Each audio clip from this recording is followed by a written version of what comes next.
আওয়ামী বয়ানে ছাত্রদলের বিপর্যয় শীর্ষক পোস্ট এডিটোরিয়ালটি লিখেছেন আমার দেশের সহযোগী সম্পাদক আলফাজ আনাম। পোস্ট এডিটোরিয়ালে তিনি লেখেন, ঢাকা বিশ্ববিদ্যালয় কেন্দ্রীয় ছাত্র সংসদ নির্বাচনে ইসলামী ছাত্র শিবিরের ভূমিধস বিজয়ে অনেকে বিস্মিত, কিন্তু যারা গণ অভ্যুত্থান পরবর্তী তরুণদের মনোজগতে পরিবর্তনের বিষয়টি অনুধাবন করতে পেরেছেন তাদের কাছে এই ফল মোটেও অস্বাভাবিক নয়। গণ অভ্যুত্থানের মধ্যে দিয়ে এই দেশের তরুণদের রাজনৈতিক চিন্তার ক্ষেত্রে যে পরিবর্তন এসেছে, এই ফল তার একটি নমুনা মাত্র। ২৪ জুলাই অভ্যুত্থানের পর ডাকসু ছিল বড় আকারের প্রথম নির্বাচন, যে নির্বাচনে ৭৮% বেশি শিক্ষার্থী প্রথমবারের মতো কোনো ভোটে অংশ নেওয়ার সুযোগ পেয়েছেন, যা ছিল এই শিক্ষার্থীদের জীবনে অবিস্মরণীয় ঘটনা। ১৯৯০ সালের পর থেকে ঢাকা বিশ্ববিদ্যালয়ে শিবির প্রকাশ্যে কার্যক্রম চালাতে পারেনি, অথচ ১৯৭৭ সালে এই বিশ্ববিদ্যালয়ের কেন্দ্রীয় মসজিদে শিবিরের জন্ম হয়েছে। প্রায় ৩৫ বছর পর শিবির প্রকাশ্যে আসার পর ছাত্রদের এই অভূতপূর্ব সমর্থন পেল। ডাকসু নির্বাচনের ফল নিয়ে দেশের কথিত সুশীল এলিট ক্লাস শুরু থেকেই উদ্বিগ্ন ছিল। ঢাকা বিশ্ববিদ্যালয় ইসলামপন্থী একটি ছাত্র সংগঠনের এই উত্থানকে তারা দেখছে ভীতির চোখে, কিন্তু এই নির্বাচনের ফলের মধ্যে দিয়ে গণ অভ্যুত্থানের মৌলিক একটি দিক ফুটে উঠেছে। সেটি হলো মুক্তিযুদ্ধের চেতনার নামে প্রতিপক্ষকে দমন পীড়ন ও রাজনৈতিক অধিকার হরণের যে ন্যারেটিভ বা বয়ান, তা ব্যর্থ প্রমাণ হয়েছে।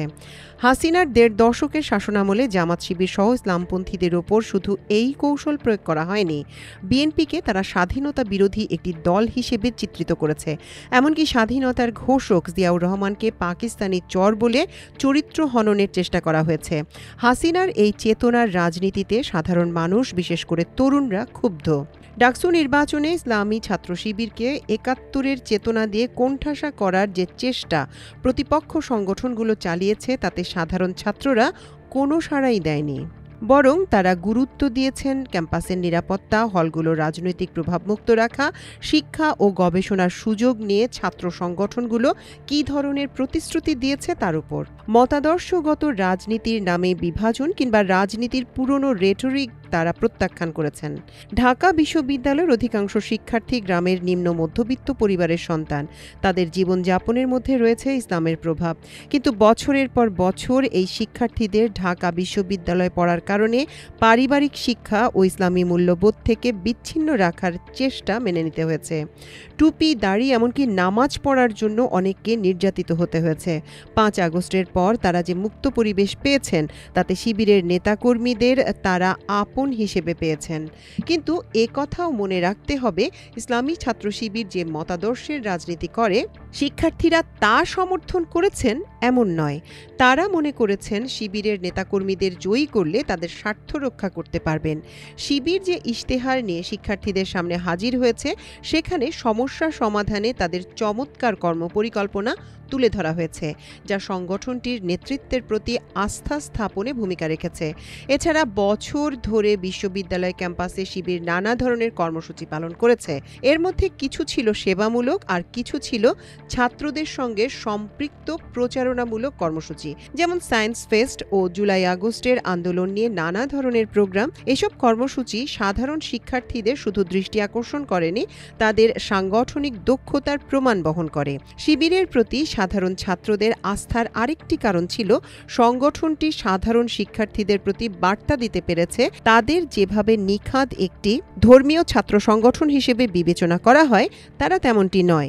তারা যে প্যানেল দিয়েছে, সেটি অন্য যে কোনো প্যানেলের চেয়ে ছিল বৈচিত্র্যপূর্ণ। হিজাবি এবং নন হিজাবি নারীর অংশগ্রহণ যেমন ছিল, তেমনি ধর্মীয় সংখ্যালঘু ছাত্রের উপস্থিতি ছিল, যা শিক্ষার্থীদের নজর কেড়েছে। মনে করা হতো ইসলামী ছাত্র শিবির নারীদের ভোট কম পাবে, কিন্তু এই প্রচার ভুল প্রমাণিত হয়েছে। প্রতিটি মেয়ে হলে শিবিরের প্রার্থী বেশি ভোট পেয়েছেন, এমনকি নারীরা সম্ভবত শিবিরকে পূর্ণ প্যানেলে ভোট দিয়েছেন, যা তাদের ভূমিধস বিজয়ে সাহায্য করেছে। একথা স্বীকার করতে হবে, শিবিরের প্রকাশ্য রাজনীতিতে আসার পর সংগঠনটি সম্পর্কে সাধারণ ছাত্রদের মনোভাবে পরিবর্তন এসেছে। বছরের পর বছর ধরে এই দেশের গণমাধ্যমে শিবিরকে দানব হিসেবে উপস্থাপন করা হয়েছিল। শিক্ষা প্রতিষ্ঠানগুলোয় শিবিরের উপর যে নিপীড়ন, নির্যাতনের ঘটনা ঘটেছে, তার বড় দায় আছে গণমাধ্যমের। কিন্তু শিবির প্রকাশ্যে রাজনীতিতে আসার পর অনেক শিক্ষার্থী চমকে গেছেন। শিবিরের সঙ্গে এমন ছেলেদের দেখেছেন যারা তার পাশে থেকে লেখাপড়া করেছেন, এমনকি তার ডিপার্টমেন্টের সবচেয়ে ভালো শিক্ষার্থীও হয়তো শিবিরের রাজনীতির সঙ্গে সম্পৃক্ত। ডাকসু নির্বাচনের ফলের পর আরেকটি প্রশ্ন সামনে এসেছে, জাতীয়তাবাদী ছাত্রদল কেন ছাত্রদের সমর্থন পেতে ব্যর্থ হলো? সাধারণভাবে ছাত্রদল যেভাবে প্রার্থী নির্বাচন করে, এবার ব্যতিক্রমী পদ্ধতিতে দলের সমর্থকদের মতামতের ভিত্তিতে প্রার্থী নির্বাচন করা হয়েছিল। ঘোষণার পর এটি ভালো প্যানেল হিসেবে প্রশংসা পেয়েছে, কিন্তু ছাত্রদলের নীতি নির্ধারকরা ছাত্র রাজনীতি নিয়ে সাধারণ ছাত্রদের যে মনোভাব তা অনুধাবন করতে ব্যর্থ হয়েছেন। অনেক শিক্ষার্থী মনে করেছেন ছাত্রদল বিজয়ী হলে বিশ্ববিদ্যালয়ের হলগুলোয় দখলদারি কায়েম হতে পারে, আবার গেস্ট রুমে রাখা ও জোরপূর্বক মিছিলে নিয়ে যাওয়ার মতো ঘটনা ঘটতে পারে। ছাত্রদের এই ভীতি দূর করতে ব্যর্থ হয়েছে ছাত্রদল। আরেকটি ভুল সিদ্ধান্ত হলো কমিটি দেয়া। হলগুলোয় কমিটি ঘোষণা না করেও ছাত্রদল নিজেদের প্রার্থী দিতে পারত।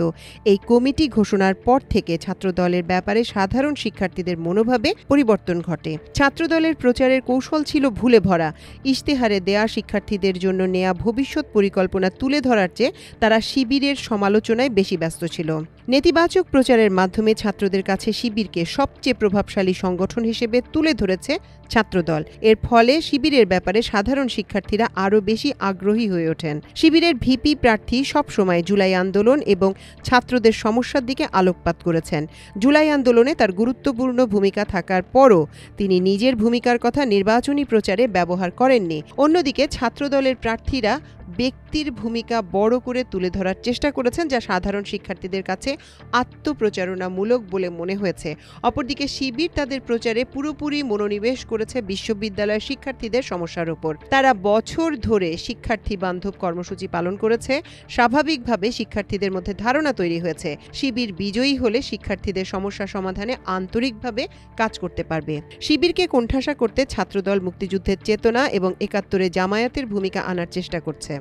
নিজেদের বাংলাদেশপন্থী হিসেবে দাবি করে শিবিরকে পাকিস্তানপন্থী ট্যাগ দেওয়ার চেষ্টা করে। ছাত্রদলের এই কৌশল বুমেরাং হয়েছে। বাস্তবতা হচ্ছে, অভ্যুত্থান পরবর্তী রাজনৈতিক বাস্তবতায় স্বাধীনতার পক্ষে বিপক্ষের এই বিভাজনের রাজনীতি সাধারণ ছাত্ররা ভালোভাবে নেয়নি। ছাত্রদলের নীতি নির্ধারকদের বোঝা উচিত ছিল গণ অভ্যুত্থান সফল হয়েছে দেশের মানুষের বিভাজনের ঊর্ধ্বে উঠে রাজপথে নামার কারণে। আবার যখন তারা দেখেছেন স্বাধীনতার বিপক্ষের আওয়ামী ন্যারেটিভ সামনে এসেছে, শিক্ষার্থীরা ক্ষুব্ধ ও হতাশ হয়েছেন। তাছাড়া কিছুদিন থেকে ভারত, আওয়ামী লীগ ও জাতীয় পার্টি প্রশ্নে বিএনপির কয়েকজন নেতার বক্তব্য, বিবৃতি দলটি সম্পর্কে সাধারণ মানুষের মনোভাবে বিরাট পরিবর্তন নিয়ে এসেছে। রাজনীতি সচেতন ঢাকা বিশ্ববিদ্যালয়ের শিক্ষার্থীরা এর বাইরে নন। দেশের অনেক মানুষ মনে করে বিএনপি একটি ভারত ঘেঁষা রাজনৈতিক দলে পরিণত হয়েছে। ডাকসু নির্বাচনকে কেন্দ্র করে ছাত্রদলের মুখে আওয়ামী প্রচারের এই ধারণাকে আরও বদ্ধমূল করেছে। ছাত্রদলের প্রচার কৌশল ছিল পুরোপুরি বাম প্রভাবিত। বিএনপির ভেতরে প্রভাব বিস্তার করা গুপ্ত বামপন্থীরা প্রচার মাধ্যমে যে ধরনের বক্তব্য দেন, ছাত্রদলের প্রচার কৌশলে একই ন্যারেটিভ দেখা গেছে। এ ধরনের বাম ধারার প্রচার কৌশল ছাত্রদলের জন্য হিতে বিপরীত হয়েছে। দেশ ও বিদেশে থাকা কয়েকজন সোশ্যাল ইনফ্লুয়েন্সার তথাকথিত মুক্তিযুদ্ধের চেতনার আলোকে ছাত্রদলকে বিজয়ী করার যে বয়ান দিয়েছেন, তা ছাত্রদলের সামগ্রিক রাজনীতিকে প্রশ্নের মুখে ফেলেছে। সাধারণ শিক্ষার্থীরা ছাত্রলীগের বয়ান যখন ছাত্রদলের প্রচারে দেখেন, তখন স্বাভাবিকভাবে তারা ছাত্রদল থেকে মুখ ফিরিয়ে নিয়েছেন। ডাকসু নির্বাচন শুধু ছাত্র দলের জন্য বিপর্যয় নয়, আগামী নির্বাচন ঘিরে বিএনপির রাজনীতির জন্য একটি সতর্কবার্তা। ডাকসু নির্বাচনের ফল জাতীয় রাজনীতিতে কতটা প্রভাব ফেলবে তা নিয়ে নানা আলোচনা হচ্ছে। বাস্তবতা হচ্ছে, ডাকসু নির্বাচন ও জাতীয় নির্বাচন মোটেও এক ধরনের নয়। রাজনৈতিক ইস্যুর চেয়ে বিশ্ববিদ্যালয় কেন্দ্রিক সমস্যাগুলোকে সামনে রেখে শিক্ষার্থীরা এবার ভোট দিয়েছেন। জাতীয় নির্বাচনে বিজয়ী হতে একজন প্রার্থীর ক্ষেত্রে যেসব ফ্যাক্টর কাজ করে, ডাকসুর ক্ষেত্রে তেমনটা না। একটি নির্দিষ্ট বয়সের এবং কর্তৃপক্ষের কাছে একই ধরনের চাওয়া পাওয়ার আকাঙ্ক্ষা আছে এমন মানুষ ছাত্র সংসদ নির্বাচনে ভোট দিয়ে থাকেন, কিন্তু জাতীয় নির্বাচনে নানা বয়সের ও নানামুখী আকাঙ্ক্ষা থেকে মানুষ ভোট দিয়ে থাকেন। তবে এই নির্বাচনের ফল থেকে তরুণ ভোটারদের রাজনৈতিক দৃষ্টিভঙ্গি সম্পর্কে আমরা অনুমান করতে পারি, আগামী নির্বাচনে এর প্রভাব অবশ্যই পড়বে।